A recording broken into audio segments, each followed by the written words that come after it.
చేతిలో సామాజిక అస్త్రం నెంబర్ వన్ నెంబర్ వన్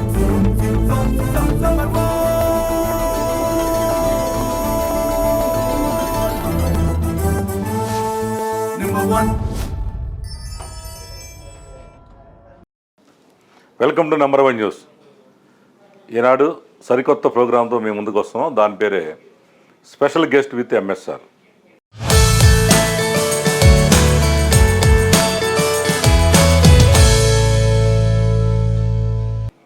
ఈ ప్రోగ్రాంతో మొట్టమొదట మన ఆంధ్ర ప్రాంతం నుంచి ప్రకాశం జిల్లా అంటే ప్రస్తుతం బాపట్ల జిల్లా పరుచూరు ప్రాంతాల నుంచి వెళ్ళి అమెరికాలో స్థిరపడి అక్కడ తన జాబే కాకుండా ఈ సాహిత్య రంగంలో కళారంగాన్ని వాళ్ళని ప్రోత్సహిస్తూ ఆధ్యాత్మికంగా కూడా ఉంటూ ప్రతి సంవత్సరం అక్కడి నుంచి ఇక్కడికి రావటం ఇక్కడ అనేక కార్యక్రమాలు చేసి అనేక మందికి ఇన్స్పిరేషనల్ గెస్ట్గా ఉన్నటువంటి ఒక మహోన్నతమైన వ్యక్తితో మనం ఈరోజు కార్యక్రమం. ఆయన పేరే చింబటా శ్రీనివాసరావు గారు. Welcome to special guest programme. Srinivas గారు బాగున్నారా? నమస్తే సుధాకర్ గారు, చాలా సంతోషంగా ఉన్నాను. ఏంటి ఎలా ఉన్నారు? ఎప్పుడు వచ్చారు మీరు యుఎస్ నుంచి? నేను మొన్న 2 కారణాల వల్ల వచ్చామండి, కుటుంబ సమేతంగా వచ్చాము ఈసారి. ఒకటేంటంటే 10 కోట్ల బడ్జెట్తో ప్రపంచవ్యాప్తంగా ఉన్నటువంటి ఆప్త బిజినెస్ పీపుల్ అందరినీ ఒక వేదిక మీద తీసుకురావటానికి మా ఆప్త నాయకత్వం బిజినెస్ ఫోరం టీము కలిసి ఆప్త గ్లోబల్ సమ్మిట్ అని ఒక బిజినెస్ సమ్మిట్ని నిర్వహించారు. దానికి గెస్ట్గా వన్ ఆఫ్ ద ఆప్త ఫౌండర్స్గా అటెండ్ అవటానికి రావటం ఒక కారణం అయితే, రెండవది పర్చూరులో నేను 100 అడుగుల అభయాంజనేయ స్వామి విగ్రహాన్ని కట్టించాను. దానికి కుటుంబ సమేతంగా వచ్చి పూజలు నిర్వహించమని విగ్రహ కమిటీ వాళ్ళు అభ్యర్థించగా వాళ్ళ కోరిక మేరకు నేను కుటుంబ సమేతంగా వచ్చారు. ఓకే, బాగుందండి. అయితే అసలు మీ గురించి మా ప్రేక్షకులందరూ కూడా కొన్ని విషయాలు తెలుసుకోవాలని చాలామంది కూడా మీ గురించి తెలిసిన వాళ్ళు మమ్మల్ని అడుగుతున్నారు. ఒకసారి ఆయనతో ఇంటర్వ్యూ చేయాలండి, చింబటా శ్రీనివాస్ గారితో. ఏంటయ్యా కారణం అంటే ఆయన ఒక సామాన్య కుటుంబంలో పుట్టి ఆయన అమెరికా వెళ్ళటం, అక్కడికి వెళ్ళిన తర్వాత అందరూ వాళ్ళ జాబ్ ఏదో చేసుకుంటా సంపాదించుకొని కూర్చుంటాం జనరల్గా జరిగేది. ఇది అలా కాకుండా మన జన్మభూమి మీద మక్కువతో ఇక్కడికి వచ్చి అనేక రకరకాల కార్యక్రమాలు చేస్తాను. మీ గురించి చాలా విషయాలు చెప్పారు. అందుకని మిమ్మల్ని ఇవాళ ఈ ఇంటర్వ్యూ చేస్తాం అనమాట. ఫస్ట్ ప్రోగ్రామ్ మీతో, ఎందుకంటే మీలాంటి మనుషుల్ని మీలాంటి పీపుల్ని పరిచయం చేయాలి, వాళ్ళందరూ కూడా ఇన్స్పిరేషన్గా ఉండాలి కాబట్టి. కాబట్టి మీ గురించి, మీ బాల్యం గురించి తెలుసుకోవాలని కోరిక. మీరు ఎక్కడ పుట్టారు, ఏంటి అసలు? తప్పకుండా అండి సుధాకర్ గారు. ముఖ్యంగా first before we start, Sai Sudhakar గారు నంబర్ 1 ఛానల్ అంటేనే సామాన్యుడి చేతిలో సామాజిక అస్త్రం అన్న నినాదంతో మీరు భారతదేశంలో ఉన్న రాష్ట్రాలన్నింటిలో, ముఖ్యంగా మన తెలుగు రాష్ట్రాల్లో ఉన్నటువంటి సామాజిక రాజకీయ పరిస్థితుల్ని విశ్లేషిస్తూ నిజాన్ని నిర్భయంగా చాటుతున్న అతి తక్కువ మంది రాజకీయ విశ్లేషకులు కానివ్వండి, ఈ ఛానల్ ఓనర్స్లో కానివ్వండి, వాళ్ళల్లో ఒక కొత్త వరవడిని తీసుకొచ్చిన వాళ్ళల్లో మీరు ప్రప్రథములు. నిజంగా I'm very happy to be interviewed by you. Thank you so much for having me today. తప్పనిసరిగా మనం మాట్లాడుకుందాం. బాల్యం గురించి వస్తే మాది ప్రకాశం జిల్లా. అంటే పేరుకు ప్రకాశం జిల్లా అయినా ఎక్కువ గుంటూరు జిల్లా బోర్డర్లో, అంటే ఒకప్పుడు మీకు తెలిసిందే ఓల్డ్ గుంటూరు జిల్లా అంటే ఒంగోలు దాకా ఉండేది కదా, మనదంతా ఆ ప్రాంతం. తర్వాత ప్రకాశం జిల్లా అయింది. మళ్ళీ ఇప్పుడు ఆ ముక్కను తీసుకొచ్చి బాపట్ల జిల్లాగా చేశారు. అంటే టెక్నికల్లీ ప్రకాశం గుంటూరు జిల్లాల బోర్డర్లో ఉన్నటువంటి పర్చూరు సమీపంలో ఉన్న నూతలపాడు మా స్వగ్రామం. అక్కడే నా బాల్యం అంతా గడిచింది. నా విద్యాభ్యాసం పక్కనే ఉన్న పోస్పాడు హై స్కూల్లో చదివాను 10th దాకా. అప్పుడు నేను 1985లో 10th క్లాస్ పర్చూరు తాలూకా ఫస్ట్ వచ్చాను. తర్వాత విజయవాడ పిబి సిద్ధార్థ కాలేజీలో ఇంటర్ చదవటం, తర్వాత ఎన్ఐటి జైపూర్, అంటే అప్పట్లో ఆర్ఈసి జైపూర్ అనేవాళ్ళు, అక్కడ బీటెక్ చేయటం, తర్వాత ఐఐటి కాన్పూర్లో ఎంటెక్ చేసి అమెరికాకి పిహెచ్డి కోసం వెళ్ళి మళ్ళీ అక్కడ another MS degree in computer science. ఇప్పుడు అమెరికా ఎప్పుడు వెళ్ళారు? ఫస్ట్ ఏ ఇయర్లో వెళ్ళారు మీరు? 96లో వెళ్ళాను, మిడ్ 90sలో. వాస్తవంగా చదువుకోవడానికి వెళ్ళారు? చదువుకోవటానికి వెళ్ళాను. వెళ్ళి అక్కడే స్థిరపడిపోయారు ఇక ప్రతి మచ్ అంతే. అంటే దీనికి ప్రేరణా స్ఫూర్తి మా బాబాయ్ డాక్టర్ చిమటా గాంధీ అని ఆయన. మా నాన్న వాళ్ళు మొత్తం 10 మంది సంతానం. వాళ్ళల్లో మా నాన్న నంబర్ 5 అయితే నంబర్ 6 చిమటా గాంధీ గారు. ఎక్కడ ఉండేవాళ్ళు ఆయన గాంధీ గారు? ఎక్కడ అంటే పుట్టడం అంతా మా ఊళ్ళోనే నూతలపాడులోనే. ప్రాక్టీస్ కూడా ఆయన కడు పేదరికంలో పెరిగారు అంతా 10 మంది అన్నదమ్ములు. తర్వాత అదృష్టవశాత్తు మా బాబాయ్ అమెరికా వెళ్ళటం, ఆయన పిహెచ్డి కేంబ్రిడ్జ్ యూనివర్సిటీలో చేశారండి. చాలా అప్పట్లో చాలా విద్యాధికుడు. ఎక్కడికి వెళ్ళినా ఆయన స్కూల్ ఫస్ట్, గోల్డ్ మెడలిస్ట్. ఐటీబిహెచ్లో ఎంటెక్ చేసినప్పుడు గోల్డ్ మెడలిస్ట్. అక్కడ ప్రొఫెసర్స్ బాగా ఇంప్రెస్ అయ్యి ఆయన్ని పిహెచ్డి కోసమని కేంబ్రిడ్జ్ యూనివర్సిటీ పంపించారు. ఇక్కడ కేవలం 2 సంవత్సరాల్లో పిహెచ్డి చేసి 1978లో అమెరికా వెళ్ళారు. అప్పటి నుంచి అక్కడే స్థిరపడి లాస్ ఏంజలీస్ ప్రాంతంలో ఉంటారు. ఆయన నిజంగా జీనియస్ మా బాబాయ్. ఆయనలో కనీసం నాకు 10వ వంతు వచ్చినా బాగుండని ఎప్పుడు కోరుకుంటూ ఉండేవాడిని. బాబాయ్ బాగానే ఉన్నారండి. ఈ మధ్య ఆరోగ్యం కొద్దిగా అటు ఇటు అయింది కానీ బట్ నేను దగ్గరుండి ఆయన స్ఫూర్తితో మీరు చిన్నప్పటి నుంచి పెరగడం కాక అమెరికాలో కూడా స్థిరపడ్డాను. సరే, ఇప్పుడు ఒకటి శ్రీనివాస్ గారు, మీరు అమెరికా వెళ్ళారు, అక్కడే సాఫ్ట్వేర్ జాబ్లో దిగారు. అందరిలాగా ఉండకుండా మీరేంటి ఈ కళాకారులను ప్రోత్సహించడం, ముఖ్యంగా దాంట్లో బాలసుబ్రహ్మణ్యం గారి వీరాభిమానిగా ఆయన పాటలన్నీ ఒక క్లబ్ చేసి దాదాపు 10,000 పాటలు మీరు వెబ్సైట్లో పెట్టారని అన్నాను. ఏంటి అసలు ఎందుకు మీకు ఎట్లా వచ్చింది అసలు ఇది? అంటే మనకి మన ప్రాంతంలో దాదాపు మన ఇద్దరం ఒకే ఏజ్ వాళ్ళం. మన బాల్యంలో మనకున్న ఏకైక సాధనం రేడియో. అదేంటో మరి నాకు చిన్నప్పటి నుంచి దాదాపు నాకు 5-6 ఏళ్ల వయసు నుంచే రేడియోలో విన్న పాటలన్నీ ఇప్పటికీ నాకు నా జ్ఞాపకాల దొంతరల్లో నిక్షిప్తమై ఉన్నాయి ఇప్పటికి కూడా. అదే మా ఇంట్లో మా అక్కకి మా తమ్ముడికి వాళ్ళకి రాలేదు మళ్ళీ ఈ టేస్ట్.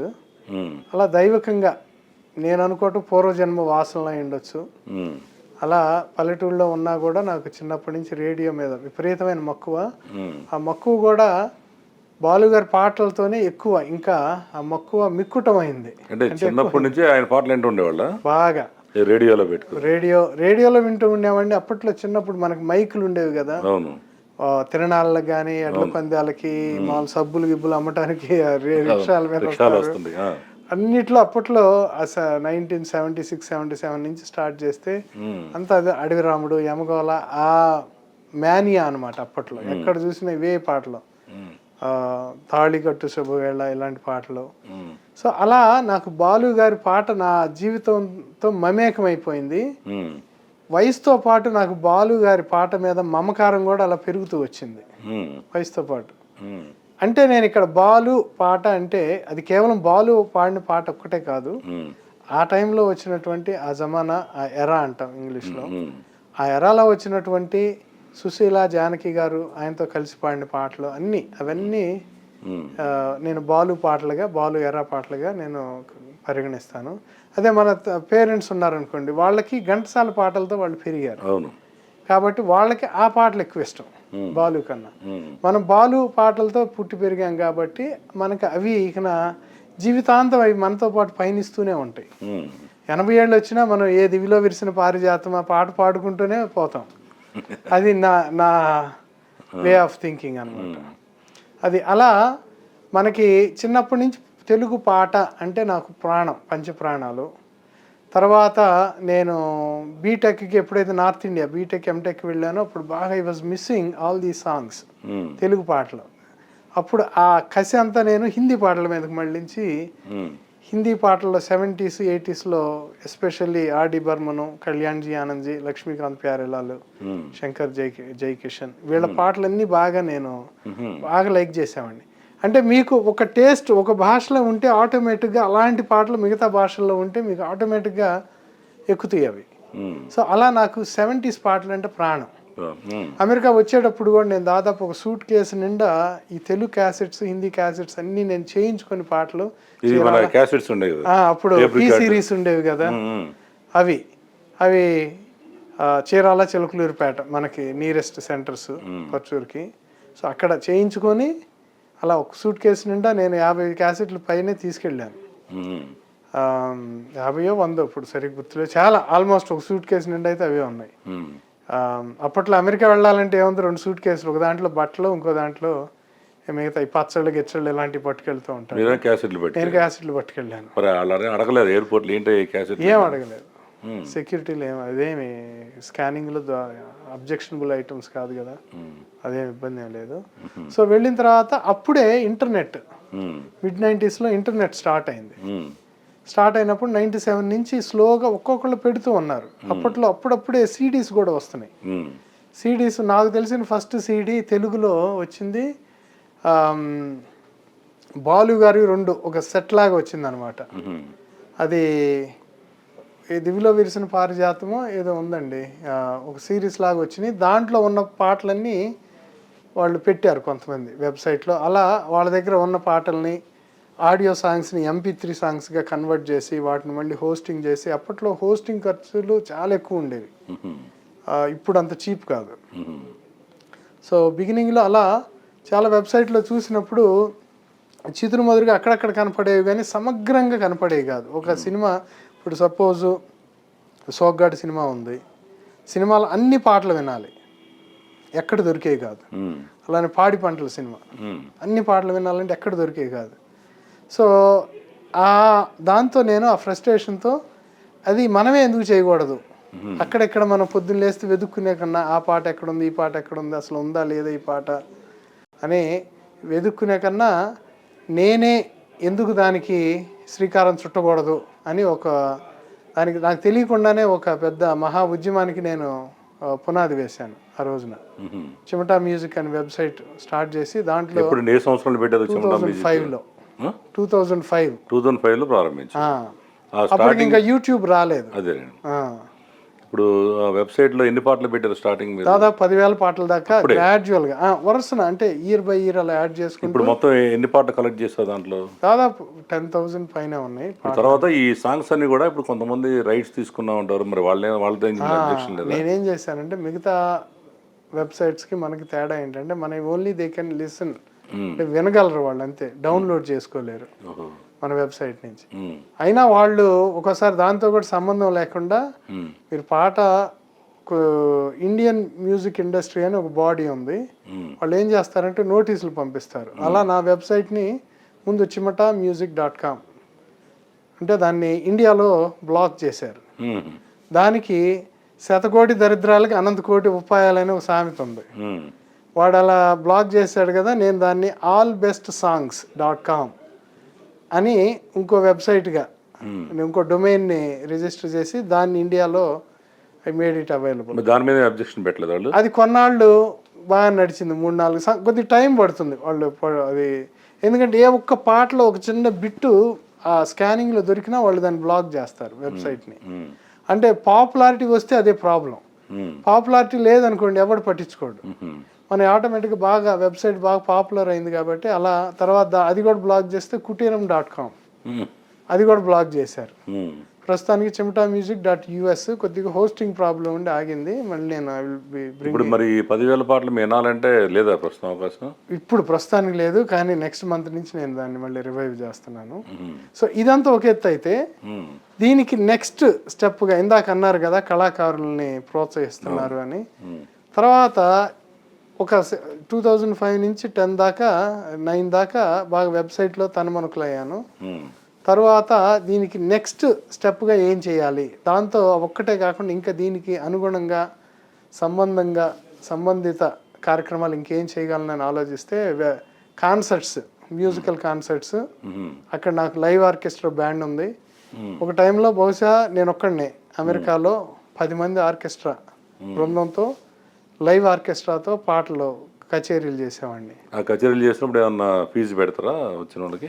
వచ్చినప్పుడు ఎంట్రీ ఫీజు ఉంటుంది, కొంతమంది ఒక్కోసారి ఉంటుంది ఒక్కోసారి ఉండదు, అంత చాలా నామినల్, అంటే చాలా తక్కువ, స్వల్పం. $10 $20 అలా ఉంటుంది. సో దానివల్ల నాకు ఒరిగి వచ్చేది ఏం లేదు. నాకు ప్రతిసారి ఒక $5,000 జేబులోంచే క్షవరం అవుతూ ఉంటుంది. అయినా సరే నేను నాకు అది ప్యాషన్. కొంతమంది ఫస్ట్ క్లాస్ టికెట్ పెట్టుకొని వస్తారు $10,000. సో నేను మామూలుగా రెగ్యులర్ క్లాస్లో వచ్చి ఎకానమీ క్లాస్లో ఆ $10,000ని ఒక కాన్సర్ట్ పెడతాను. ఎక్కడైనా వదులుతుంది, అక్కడైనా ఇక్కడైనా. కాకపోతే ఇదేంటంటే కొద్దిగా నాకు మానసిక తృప్తి కలుగుతుంది. సో అలా చాలామంది సింగర్స్ని నేను పరిచయం అయ్యారు. చాలామంది సింగర్స్, వాళ్ళల్లో మంచి టాలెంట్ ఉంది కొంతమందికి. అందరికీ దాదాపు నేను టాలెంట్ ఉంటేనే నా సింగర్స్గా తీసుకుంటాను. అలా సింగర్స్ అందరూ యూఎస్లో ఉన్నోళ్ళేనా లేకపోతే ఎట్లా? యూఎస్లో కొంతమంది ఉన్నారు బిగినింగ్లో, కానీ నాకు ఇక్కడ ఇండియాలో కూడా చేస్తున్నాను కాబట్టి ఒక సిరీస్ లాగా ఇక్కడ అద్భుతమైన సింగర్స్ ఉన్నారు ఇండియాలో. అంటే అందరూ స్వరాభిషేకంలో పాడేవాళ్లే సింగర్స్ కాదు, వాళ్ళని మించిన వాళ్ళు చాలా మంది. మీరు కొత్తగా ఈ చెమ్రా మ్యూజిక్ నుంచి కానీ కొత్త సింగర్స్ తయారు చేస్తారా? డెఫినెట్గా అండి. ఎంతమంది తయారు చేస్తుంటారు? అంటే సింగర్స్ అంటే నేను అలా ఒక ఉద్యమం లాగా ఈ నంబర్ ఆఫ్ ఇప్పుడు 100 మంది 200 మందిని చేయాలని కాదు. నా అభిమతం ఏంటంటే కళ్ళు మూసుకుంటే బాలు, సుశీల, జానకి గారు పాడిన పాటల్లోని ఒరిజినల్ ఎక్స్ప్రెషను, ఫీలు, ఆ డైనమిక్స్, ఆ భావం ఎక్కడ చెడకుండా ఎగ్జాక్ట్ దాన్ని రెప్లికేట్ చేయటం, అంటే దాన్ని కరెక్ట్గా రీప్రొడ్యూస్ చేసేవాళ్ళు ఎవరుంటారో వాళ్ళనే నేను 99% ఎంచుకొని వాళ్ళతోనే కాన్సర్ట్స్ చేస్తాను. ఒకసారి నాకు నా అంచనాలని మీట్ అయితే మాత్రం వాళ్ళతోనే కంటిన్యూస్గా నేను చేస్తూ ఉంటాను. ఈ ట్రిప్లో కాన్సర్ట్ చేశారు ఇక్కడ గత 4 yearsగా నేను ఎవ్రీ ఇయర్ ఒక కాన్సర్ట్ చేస్తాను. ఈ ట్రిప్లో చేయలేదు. గత 4 yearsగా నేను బాలు గారి ప్రథమ వర్ధంతికి 2 episodes ఒక ప్రోగ్రామ్ని, బాలు గారి సోలోస్, డ్యూయట్స్ని యూట్యూబ్లో డైరెక్ట్ రిలీజ్ చేశాను. అంటే వాటిని ఏంటంటే లైవ్లో రికార్డ్ చేయటం, మామూలు స్వరాభిషేకం లాగా exactly on the lines of పెడతారు.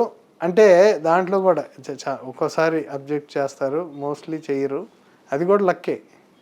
అది కూడా ఆడియో వైలేషన్స్ లాగే దీంట్లో కూడా వస్తాయి. ఒక పాట ఎక్కడైనా పట్టుకుంటే ఆ పాట వరకు బ్లాక్ చేస్తారు, దాన్ని తీసి మళ్ళీ రీఅప్లోడ్ చేయటం.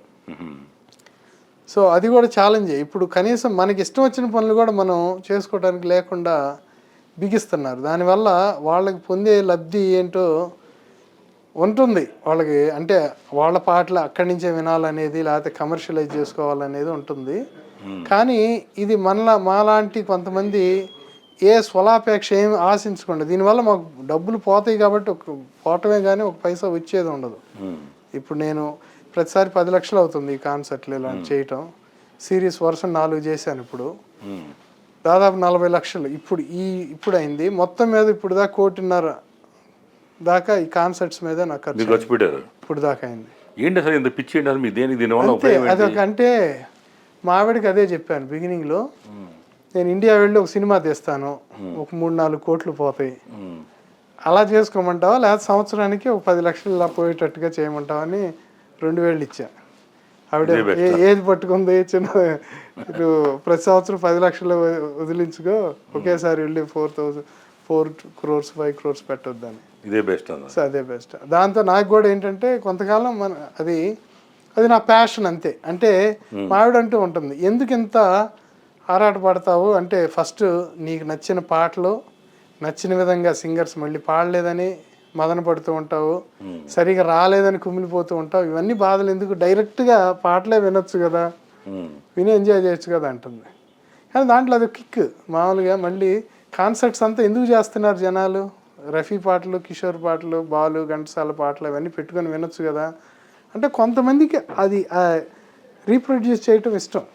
అది ఇప్పుడు మేమేం చేస్తున్నాం అంటే శ్రీనివాసం, మేము కొత్త ప్రయోగం ఏం చేస్తున్నాం అంటే, ఇవన్నీ మా అక్కడ కొద్ది కళలు, ఈ సామాజిక స్పృహ ఉంది కాబట్టి ఇప్పుడు మీలాంటి వాళ్ళు వచ్చి దీన్నంతా మేము టెలికాస్ట్ చేయాల్సిన అవసరం ఉంది కదా, చేసిన వెంటనే యూట్యూబ్ వాళ్ళు ఏమన్నారంటే దీనంతా మీకు స్ట్రైక్ వేస్తున్నారు. నేను ఆలోచించే, యూట్యూబ్ వాడు దీన్ని ఆపేయటం ఏంటి, ఇంత మంచి ప్రోగ్రామ్ అమెరికా నుంచి వచ్చి పెడుతున్నాడు శ్రీనివాస్, ఇది అందరికీ తెలియజేయాలి అనే ఉద్దేశంతో ఓటీటీ ప్లాట్ఫామ్కి వెళ్తున్నాం. ఓటీటీలో అయితే మనకు ఎవరు అబ్జెక్షన్ లేదు ఇక.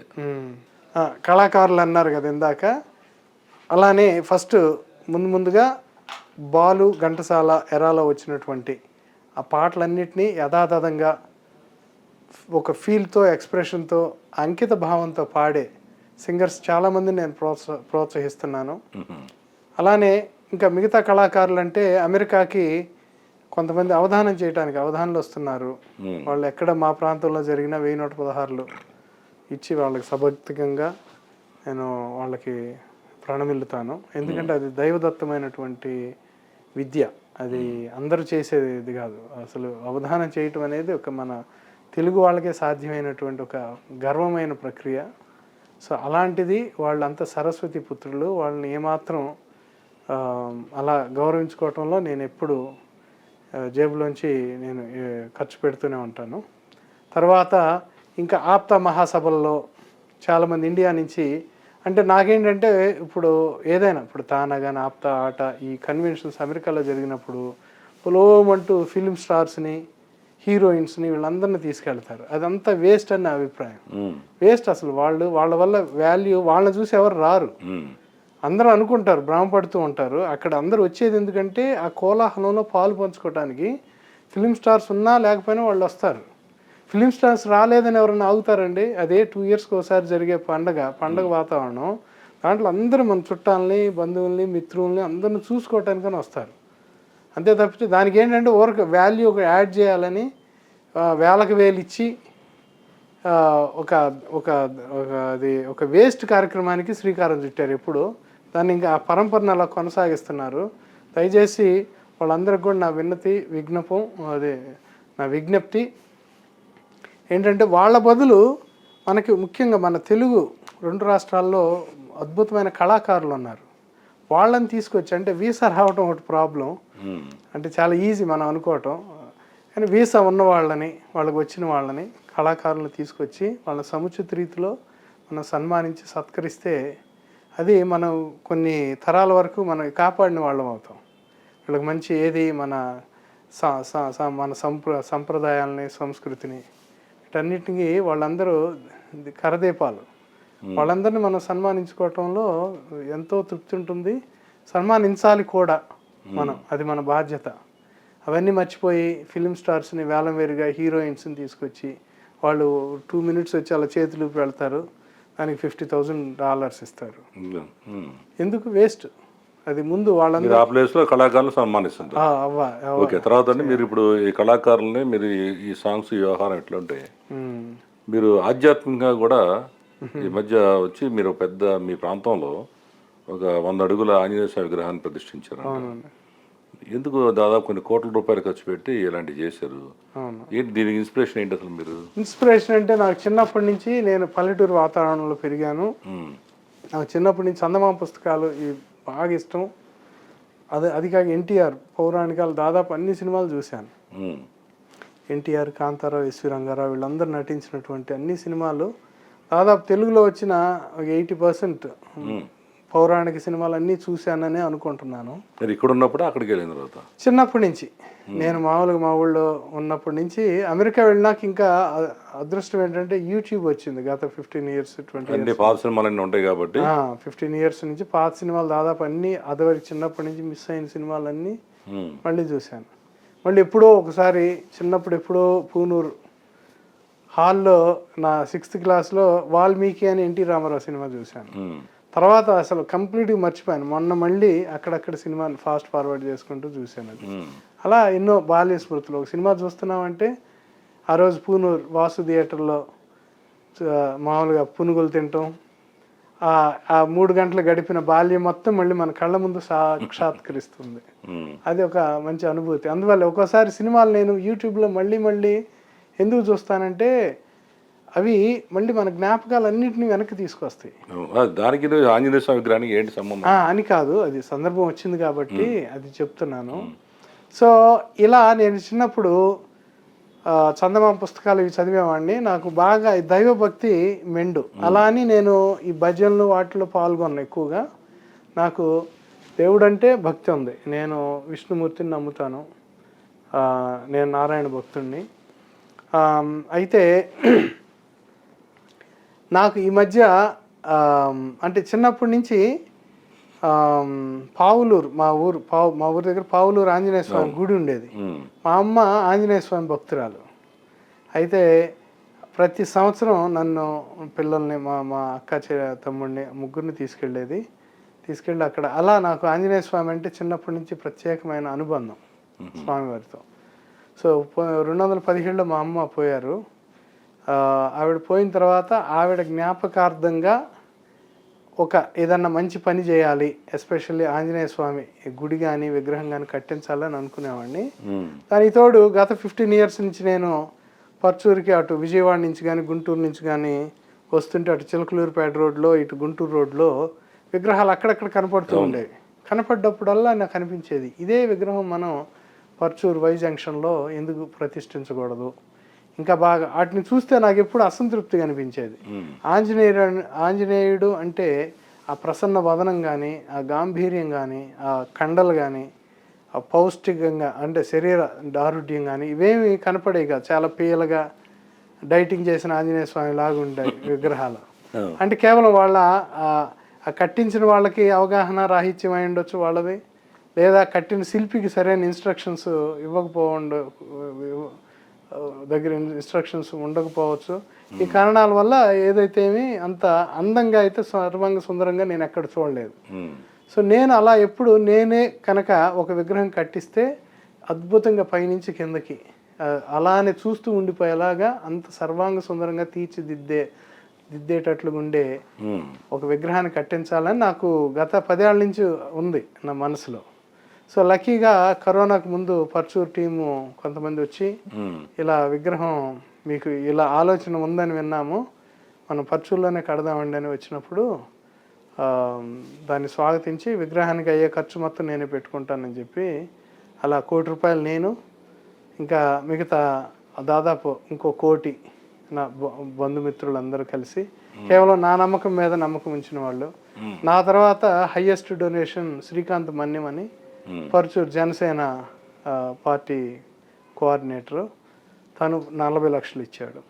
నేను 1 కోటి, తను 40 లక్షలు. మిగతా వాళ్ళంతా ఫ్రెండ్స్ అంతా మా నమ్మకాన్ని నమ్మి 1 లక్ష, 2 లక్షలు అలా 5 లక్షలు అలా ఇచ్చిన వాళ్ళు బోల్డ్ మంది ఉన్నారు. ఎన్ఆర్ఐస్ మొత్తం ఒక 5 కోట్ల దాకా అయిందండి ఇప్పటిదాకా. అంటే స్థానికులు పర్చూరులో ఉన్న స్థానికులే ఆ స్థలాన్ని ఆపుకున్నారు ఫస్ట్, అదే 1.5 crores వర్త్. తర్వాత నేను మా ఫ్రెండ్స్ మొత్తం ఎవరైతే డొనేషన్లు ఎన్ఆర్ఐ డొనేషన్స్ ఒక 2 crores, తర్వాత లోకల్గా ఒక 1 crore దాకా డొనేషన్స్ పెద్దది కట్టాం. ఇప్పుడు సర్వాంగ సుందరంగా అంటే ఇప్పుడు మొత్తం ఈ విగ్రహాలు మొత్తం మీరు చూస్తే ఒక టూర్ వేస్తే 2 తెలుగు రాష్ట్రాల్లో, అంటే నేను స్వోత్కర్ష అంటే బడాయికి చెప్పట్లేదు, మమ్మల్ని మేము పొగుడుకోవటం లేదు, కానీ మా పరుచూరు అభయాంజనేయ స్వామి విగ్రహం మాత్రం నంబర్ 1 అని అందరూ శ్లాఘిస్తున్నారు. అటు ఎస్పెషల్లీ అది ఇప్పుడు హైవే మీద పడింది, చీరాల వాటరేవుకి వెళ్ళే హైవే. సో వెళ్ళే వాళ్ళంతా అక్కడ ఆగి దండాలు పెట్టుకొని స్వామివారిని దర్శించుకొని వెళ్తున్నారు. అంత టీం, అద్భుతమైన కమిటీ టీం ఉంది అక్కడ. వాళ్ళు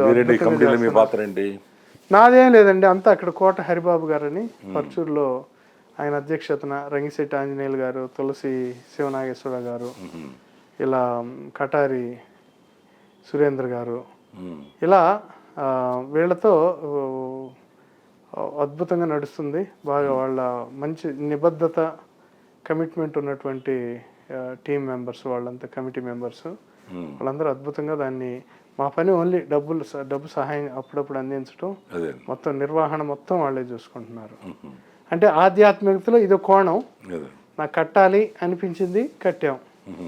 సో తర్వాత వద్దిపర్తి పద్మాకర్ గారని, అదే ఆయన గురించి అడుగుదాం. పద్మాకర్ గారి గురించి మీకు అటాచ్మెంట్స్ ఏంటి అసలు? అంటే నాకు ఏ రోజు కూడా నేను చాగంటి గారివి, గరికపాటి గారి ప్రవచనాలన్నీ వింటూనే ఉన్నాను, కానీ ఏ రోజు నేను అంతగా స్పందించాల. నేను వాళ్ళు ఉన్న విషయాలే నాకు తెలిసిన పురాణ విషయాలే చెప్తున్నారు అనిపించేది. వాళ్ళ ధోరణిలో వాళ్ళు చెప్తారు. నాకు ఏ రోజు నేను I was never attached or attracted to their ప్రవచనాలు. కానీ వద్దిపర్తి పద్మాకర్ గారివి ఆయన ఫస్ట్ అవధానం 2006లో జరిగింది అమెరికాలో. జరిగినప్పటి నుంచి ఆయన అవధానం కానివ్వండి, ఆయన మాట్లాడే తీరు, ఆయన ఎక్స్ప్రెస్ చేసే తీరు కానీ వాటికి నేను బాగా ఆకర్షితున్నాను. అంటే మనకి ఎవరికి తెలియని విషయాలు, ఇప్పుడు గురు ఉందనుకోండి ఒక పదం, గురువు అంటే గురు, గు అంటే చీకటి, రు అంటే తొలగించటం, అంటే చీకటిని తొలగించేవాడు గురువు. ఆ విషయం ఎంతమందికి తెలుసు మనకి? నాకైతే ఎప్పుడు చిన్నప్పటి నుంచి మన తెలుగు మాస్టర్లు ఎవరు అది ఇంతవరకు చెప్పలేదు. అలాంటి కొన్ని వందల వేల సందర్భాలను ఆయన ఉటంకిస్తారు పదాలని. అలా అది బాగా నాకు నచ్చింది గురువు గారిలో.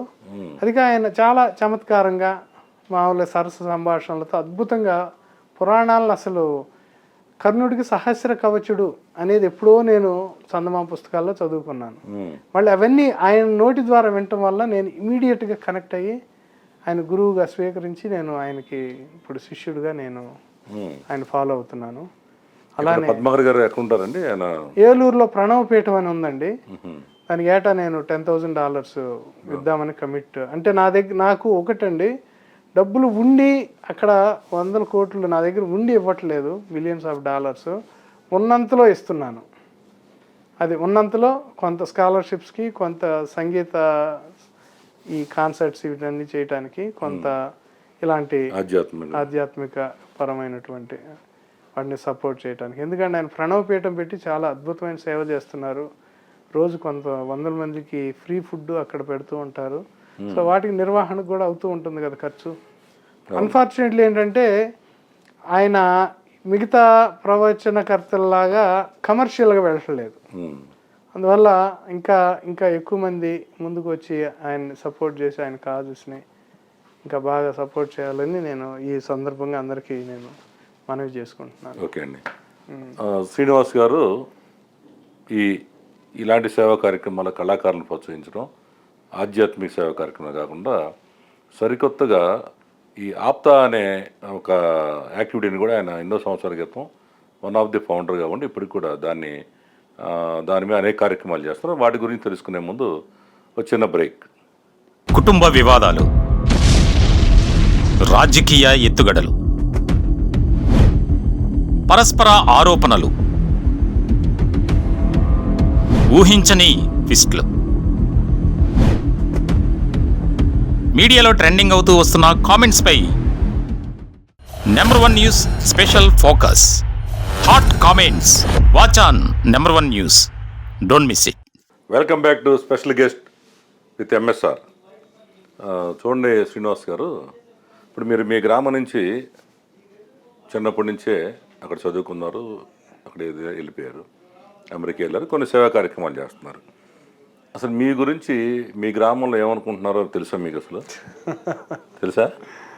తెలియదు కదా మీకు. మీ గురించి తెలియకుండానే మీ గురించి మీ వాళ్ళు ఏమనుకుంటున్నారో ఒకసారి చూడండి మీరు.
పేరు కోట హరిప్రసాద్. నేను ఈ అభయాంజనేయ స్వామి విగ్రహ కమిటీ ప్రెసిడెంట్ని. మాకు 2 years బ్యాక్ ఇక్కడ ఏదో చిన్న సంకల్పం ఏదో ఉండి ఆంజనేయ స్వామి గుడి కట్టించాలని చెప్పని ఈ పత్తూరులో ఉన్నటువంటి యువతకి ఏదో ఒక ప్రేరేపణ, ఒక ఆలోచన వచ్చింది. ఆ ఆలోచన వచ్చిన నేపథ్యంలో కొంతవరకు వాళ్ళు పొలం అది తీసుకోవటం, ఆ పొలం అది తీసుకోవటం, ఆ తర్వాత వాళ్ళ చేతనైన రీతిలో చిన్నగా కొద్దిగా డొనేషన్తో కలెక్ట్ చేసి చేస్తూ ఉండే సందర్భంలో మేము కూడా యాడ్ అయ్యాము. అప్పటికేంటంటే ఇక వీళ్ళ ఈ పిల్లలు తిరుగుతూ ఉన్నారు, ఫండ్స్ ఏమొస్తాయని చెప్పని జనంలో ఆలోచన ఉన్న సందర్భాల్లో మేము కొంచెం మెయిన్గా ఉండేటువంటి వాళ్ళు, నేను, తులసి శివనాశ్వరరావు, రంగిశెట్టి ఆంజనేయులు, కటార్ సురేంద్ర అనేవాళ్ళు మేమంతా కూడా కలిసి మేము టేకప్ చేసిన తర్వాత వాస్తవంగా దీనికి స్ఫురణకి, ఈ ఆలోచనకి కర్త కర్మ క్రియ చెమటా శ్రీనివాసరావు అనేటువంటి వ్యక్తి నూతలపాడు. ఆయన మా పక్కన ఉన్నటువంటి నూతలపాడు వాస్తవ్యులు. ఆయన గత 30 సంవత్సరాలుగా యుఎస్లో స్థిరపడి కొంచెం ఫైనాన్షియల్గా బాగా స్ట్రెంగ్తన్ అయితే, ఆయన స్వతహాగా ఆయన ఆంజనేయ స్వామి భక్తుడు. ఈ ఆంజనేయ స్వామి భక్తుడైన నేపథ్యంలో ఆంజనేయ స్వామి విగ్రహం ఒకటి కట్టించాలి భారీ ఎత్తున అనేటువంటి సంకల్పం ఆయనకు ఒకటి ఉంది. అప్పుడు ఇంతకుముందే ఈ కమిటీ పిల్లలు ఏదో పోయి ఆయన కలవడం జరిగింది. కలిసిన తర్వాత కొద్దిగా గొప్ప స్పందన వచ్చింది. ఆ తర్వాత కొంతకాలానికి ఇది ఏమైద్దో అని చెప్పిన నేపథ్యంలో మేము టేకప్ చేసాం.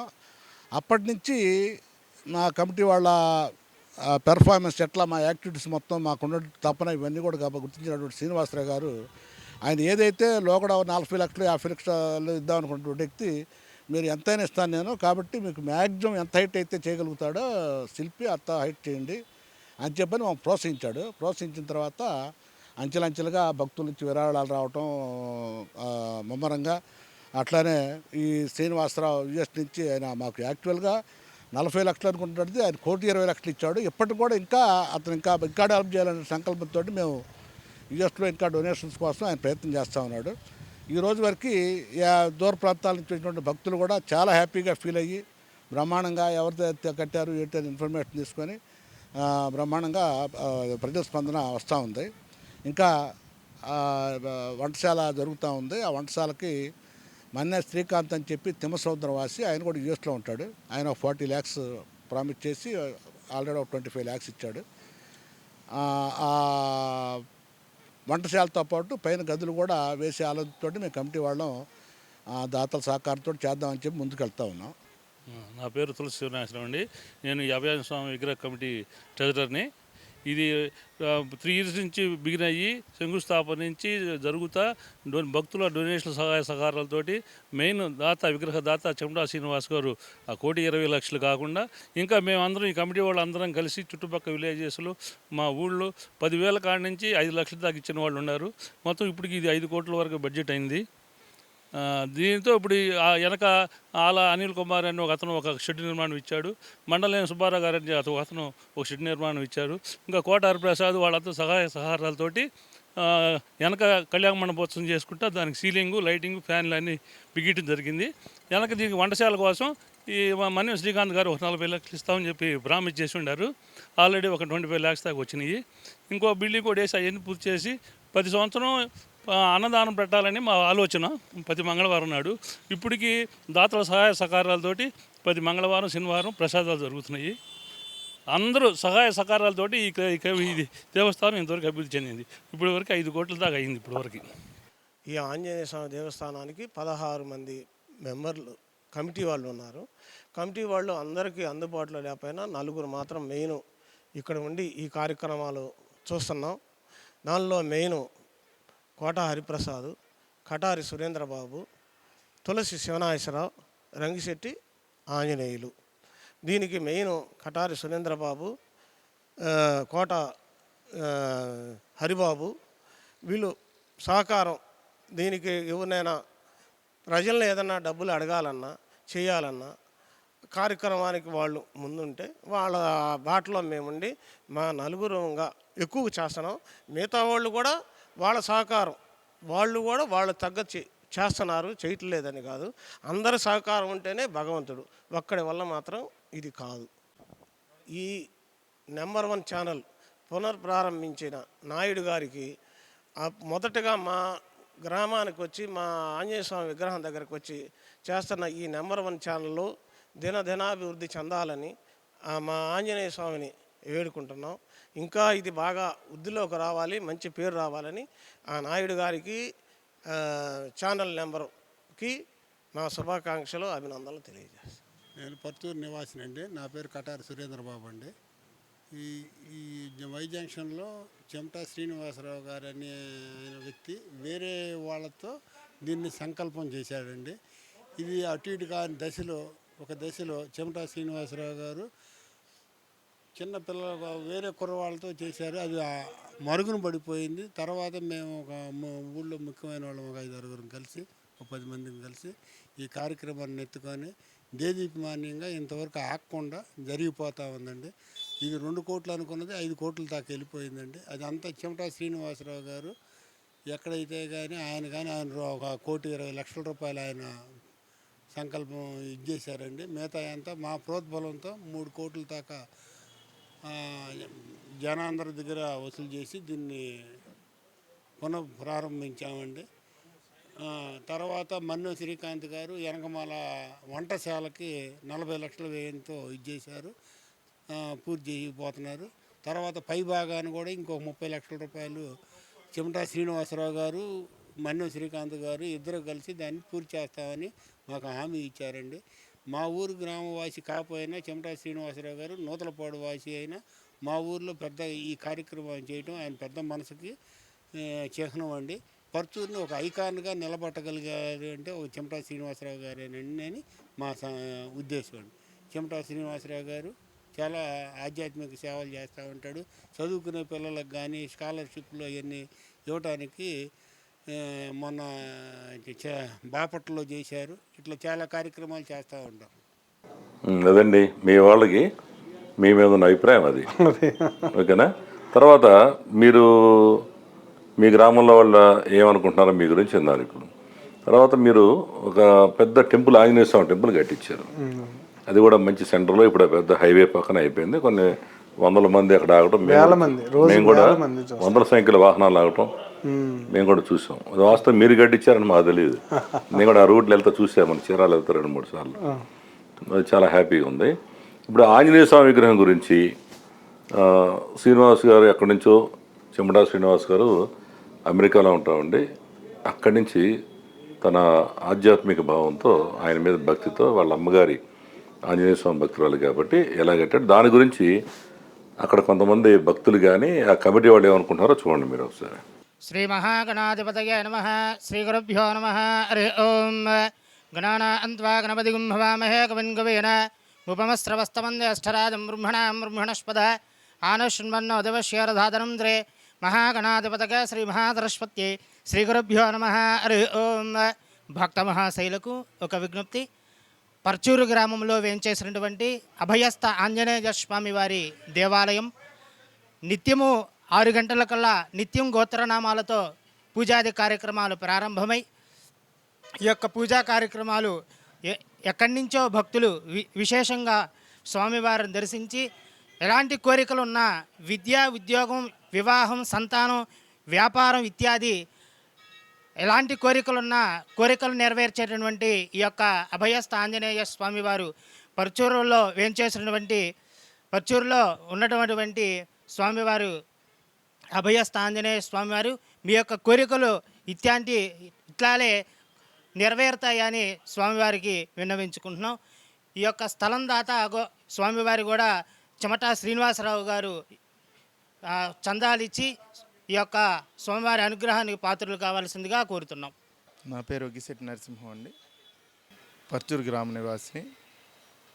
పర్చూరులో శ్రీ అభయాంజనేయ స్వామి వారికి ప్రధాన దాతగా నూతలపాడు గ్రామ వాస్తవ్యులు అయినటువంటి ప్రస్తుతం యుఎస్ఏలో ఉంటున్న చెమటా శ్రీనివాసరావు గారు ప్రధాన దాతగా నిలిచి ఉన్నారు.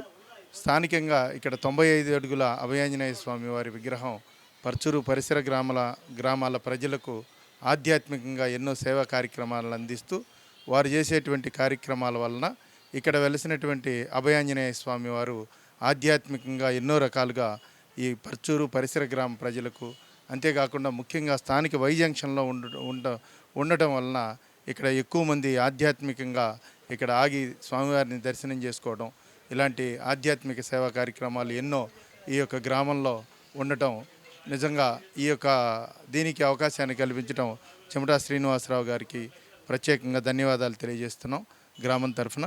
ఆ విధంగా ఇక్కడ అభయాంజనేయ స్వామి వారు 95 అడుగుల అభయాంజనేయ స్వామి వారి విగ్రహాన్ని నిర్వహించడానికి నిరంతరం ఎంతో శ్రమించి వారిదైనటువంటి శైలిలో స్థానికంగా ఎన్నో కార్యక్రమాలని నిర్వహిస్తూ ఆధ్యాత్మికంగా ఈ యొక్క ఆధ్యాత్మికమైనటువంటి పరిమళాలు పర్చూరు పరిసర గ్రామాలకు అందించినటువంటి అభయాంజనేయ స్వామి వారి కమిటీకి మరియు ప్రధానదాత అయినటువంటి చెమటా శ్రీనివాసరావు వారి కుటుంబ సభ్యులకు హృదయపూర్వక నమస్కారాలు తెలియజేసుకుంటున్నాం. ఈ యొక్క ఛానల్ ద్వారా మాకు మా యొక్క ఆధ్యాత్మిక కార్యక్రమాలు వివిధ ప్రాంతాలకు తెలియజేసినట్టుగా నంబర్ 1 ఛానల్ వారికి మరొకసారి హృదయపూర్వక ధన్యవాదాలు తెలియజేసుకుంటూ సెలవు తీసుకుంటాం. నా పేరు తులసి అప్పారావు అండి. అభయాంజనేయ స్వామి కమిటీ నెంబర్లు. మాకు ఇక్కడ ఈ ఆంజనేయ స్వామి గుడి కట్టిన తర్వాత ఈ ప్రాంతం అంతా పాడి పంటలతో బాగా కలకలలాడుతూ ఉంది. మేమంతా మా ప్రెసిడెంట్ గారు, మా నెంబర్లు, మా సెక్రటరీలు అంతా కష్టపడి ఈ గుడి బ్రహ్మాండంగా అభివృద్ధి చెందిందండి. బాగా ఈ ప్రాంతం అంతా పాడి పంటలతో కలకలలాడుతూ ఉంది. మంచి వర్షాలు పడుతున్నాయి, మా ఊళ్ళన్నీ చల్లగా ఉన్నాయి. ఇక్కడ బాగా ఆంజనేయ స్వామి గుడి బాగా బ్రహ్మాండంగా ఉంది. We were on our way to Surya Lanka a couple of days back, and we were impressed by the statue even while going by, but made up our mind to stop when we were returning. And true enough, we are so impressed with the statue, the way it has been made, the way it has been, every detail has been taken into care. The temple is made so well. The organizers are taking such good care of the temple, having prasadam on every Tuesday, Saturday bhajanam on every Saturday and Tuesday, and we'd like to be part of it once again when we come back. The statue is remarkably good, and we will talk about it and share with our friends in Hyderabad once we are there. Thank you so much, all the organizers, for having taken such good care of us. God bless you. What is your name? This is Nivedita Roy from Secunderabad. The feeling is very good. The temple is a place where everyone gets peace of mind. And when, as we were coming back from the Surya Lanka and we saw this beautiful, imposing Hanuman statue, it's so impressive. We couldn't resist to stop here and look and come to the temple, and it was wonderful.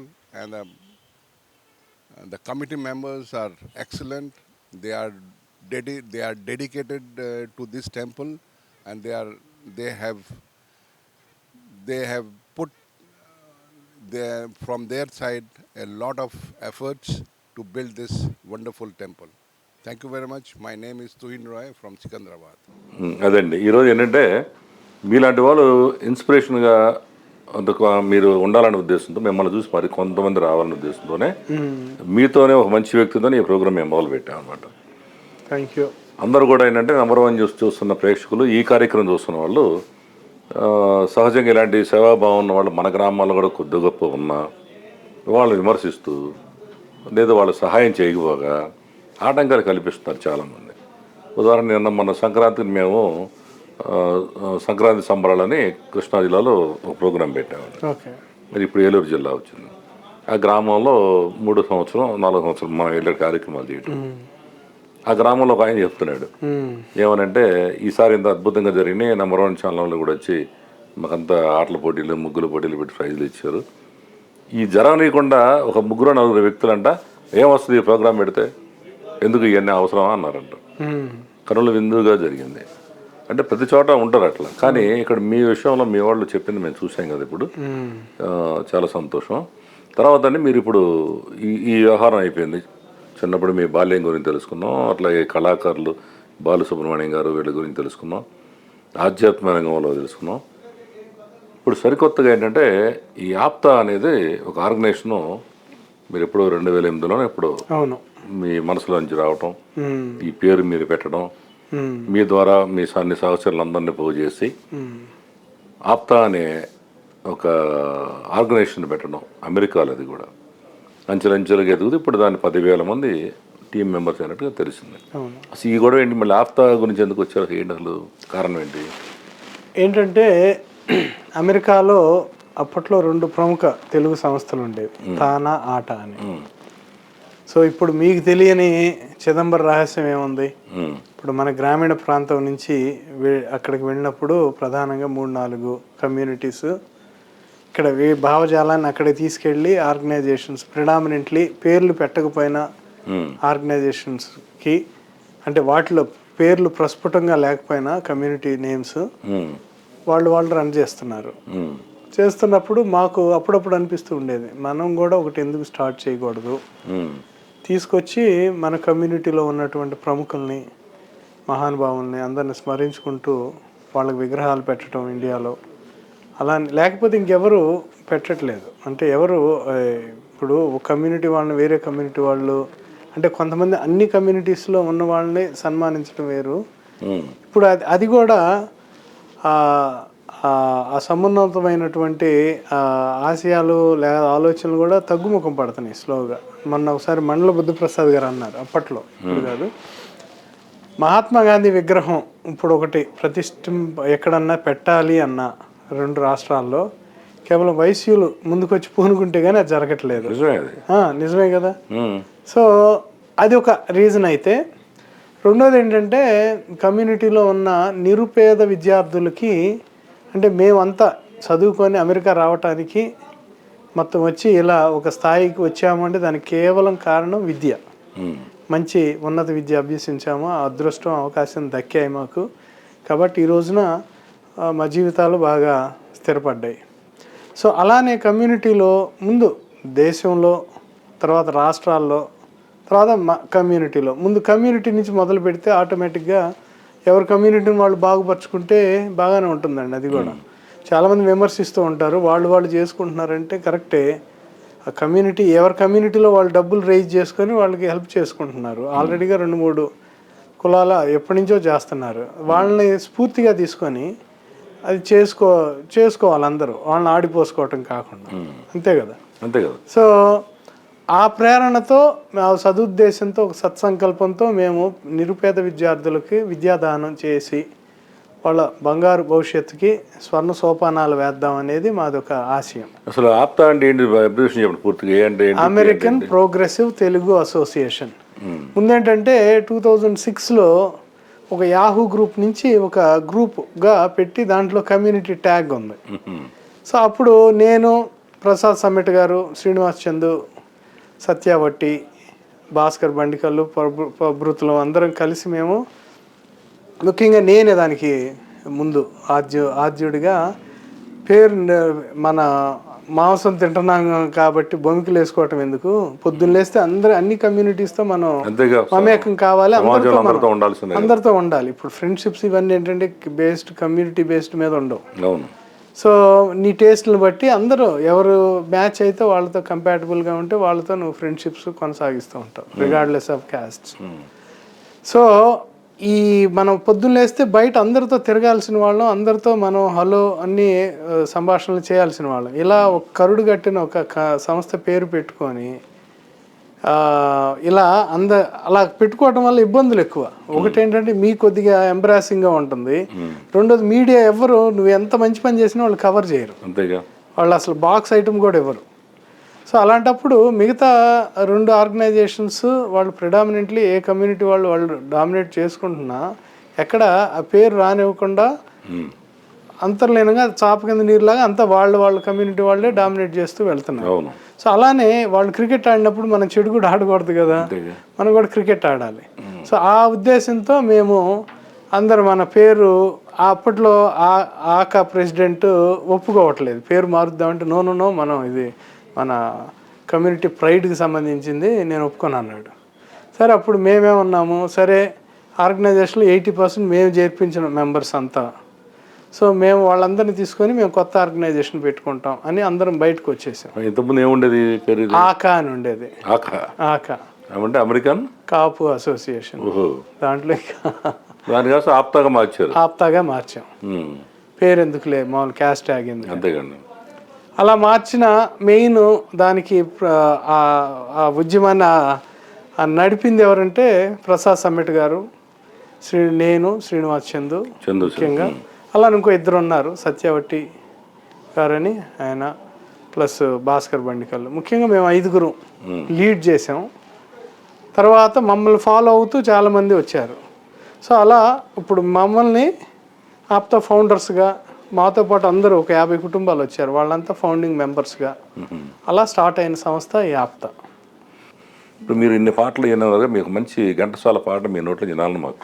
Ghantasala పాట, ఘంటసాలే కాదు, బాలసుబ్రహ్మణ్యం గారి పాట మీకు ఇష్టమైంది ఒకటి పాడండి. కొన్ని వందల వేల పాటలు ఉన్నాయి. మీ బాగా ఇష్టమైన బాలసుబ్రహ్మణ్యం గారి పాట మా ప్రేక్షకుల కోసం ఒక 2 చరణాలు. బాగా ఇష్టం అంటే అంటే ఫస్ట్ పాట, పగటికి రేకి పగలు పలికే వీడ్కోలు, సగరేగిన గుండెకు చెబుతున్నాని చెవినబడితే చాలు, నీ జ్ఞాపకాల నీడలలో నన్నెప్పుడో చూస్తావు, నన్ను వలచావని తెలిపేలోగా నివురైపోతాను, నేనొక ప్రేమ పిపాసిని, నీ ఒక ఆశ్రమవాసి.